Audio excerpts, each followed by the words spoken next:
சந்திரன் தான் அதற்கு காரணம். ஏன்னா அம்பாளுக்கு அது சந்திரனுக்கு அதிதேவதையா இருக்கக்கூடியவள் பார்வதி. அந்த பார்வதி சந்திரன் வந்து மனோகாரகன் சந்திரன். மற்ற எல்லா தெய்வங்களையும் பூஜிப்பது விரதம் இருப்பதுன்னு சொன்னா, பொதுவாக விரதம் இருக்கிறது அப்படின்னு சொன்னா என்ன சொல்லுவாங்க, அந்த விரத நாட்கள்ல வேற எது விதமான ஆகாரங்களை எடுத்துக்காம உபவாசமா இருக்கிறது அல்லது நீராகாரம் மட்டும் எடுத்துட்டு இருக்கிறது. இறைவனுடைய சிந்தனையே நம்ம சொல்லிட்டு இருக்கோம். அதுதான் சக்தி விரதம்லாம் இருக்கோம்னா கந்த சஷ்டிக்கு வந்து பாராயணம் பண்ணுங்கோம்பா வீட்டில் இருக்கிறவா. அந்த மாதிரி ஒவ்வொன்றுக்கும் ஒவ்வொரு இது உண்டு. பஞ்சாட்சர ஜபம், பிரதோஷ விரதம்லாம் இருந்தோம்னா பஞ்சாட்சர ஜபம், ஏகாதசி விரதம் இருக்குவா மகாவிஷ்ணுவுக்கு உண்டான மூல மந்திர ஜபம், இந்த மாதிரியாக இதெல்லாம் சொல்லிட்டு இருக்கணும் அப்படிங்கிறது மற்ற விரதங்களுக்கு உண்டு. நவராத்திரிக்கு மட்டும் என்ன தெரியுமா, அந்த மாதிரி எந்த விதமான கட்டுப்பாடும் இல்லை. எல்லா விதமான கலைகளையும் அந்த அம்பிகையின் இடத்திலே சமர்ப்பணம் செய்வது. இப்போ கலையை நாம சமர்ப்பிக்கின்றோம் அப்படின்னு சொன்னா என்ன பண்ணணும், மனசோடு லயிக்கணும். மனசோடு லயித்தால்தான் அந்த அம்பாள்கிட்ட ஆத்மார்த்தமாக அதை நம்ம எந்த விதமான கலையாக இருக்கட்டும், விதவிதமான பட்சணங்கள் நைவேத்தியம் பண்றோம். அப்போ இதெல்லாம் என்ன அப்படின்னா இது ஒரு சமையல் கலை. அதை அம்பாள்கிட்ட சேர்க்கிறோம். பாடல், பாட்டு பாடுறது, இசைக்கலை, நாட்டியம், இந்த மாதிரி நிறைய இது எல்லாவற்றையும் இந்த கொலு அமைத்திருக்கிறது. இது வந்து ஒரு மனசுக்கு லயிக்கக்கூடியதாக இது இப்படி பண்ணலாம் அப்படி பண்ணலாம்னு ஒரு ஆர்கிடெக்சர். இது இப்படித்தான் வரணுங்கிற ஒரு நம்ம மனசுக்கு உண்டானதுதான் விதி.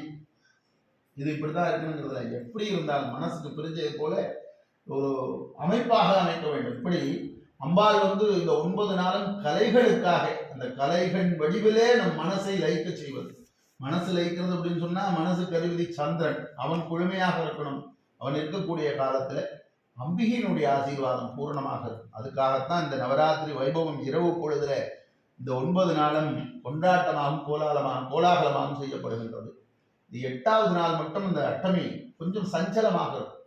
அந்த நாள்ல தான் அம்பிகை 3 சக்திகளும் ஒழுங்கே சேரக்கூடிய நாள். 9வது நாள்ல தான் அத்துணை அந்த போருக்கு பயன்படுத்திய அத்துணை ஆயுதங்களையும் வைத்து வழிபாடு செய்யக்கூடிய நாள். நிறைவாக பத்த விஜயதசமியை மொத்தமா எல்லாத்தையும் பண்ணிட்டு வெற்றியை கொண்டாடக்கூடியது விஜயதசமி. அந்த விஜயதசமியில புதிதாக இந்த உலகத்துல அசுர சம்ஹாரம் நிறைவு பெற்று தேவர்கள்லாம் மன மகிழ்ச்சியோடு, அப்படின்னா என்ன அர்த்தம், மனசுக்குள்ள இருந்த பயமும் தயக்கமும் நீங்க பெற்று நம்பிக்கையும் முயற்சியும் துவங்கக்கூடிய நாள் விஜயதசமி.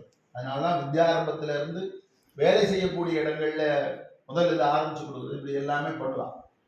சுவாமியினுடைய ஆசீர்வாதத்துல அம்பிகையினுடைய அனுகிரகத்தினாலே இந்த நவராத்திரி நாளில் எல்லோருடைய மனதில் இருக்கக்கூடிய எந்த விதமான பயங்களா இருந்தாலும் தயக்கங்களா இருந்தாலும் அவற்றையெல்லாம் இந்த நவராத்திரியோடு நிறைவு செய்து அம்பிகையின் அருளாலே நம்பிக்கையும் வெற்றியும் எல்லோரிட்டும் சேரட்டும். இந்த நவராத்திரி வைபவம் மகா சரஸ்வதி பூஜையோடு நிறைவு பெறுகிறது.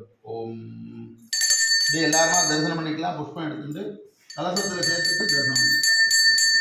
அம்பா சாம்பவிரந்திரமூலிரபலா அபர்ணா உமா பார்வதி காளி ஹரிமவதி சிவாத்ரயணி காத்யாயனி பைரவி சாவித்ரி நவயௌவனா சுபகரி சாம்ராஜ்யலக்ஷ்மீஸ்வராம் பூமி பரதேவதாம் பகவதி ஸ்ரீ ராஜராஜேஸ்வரி.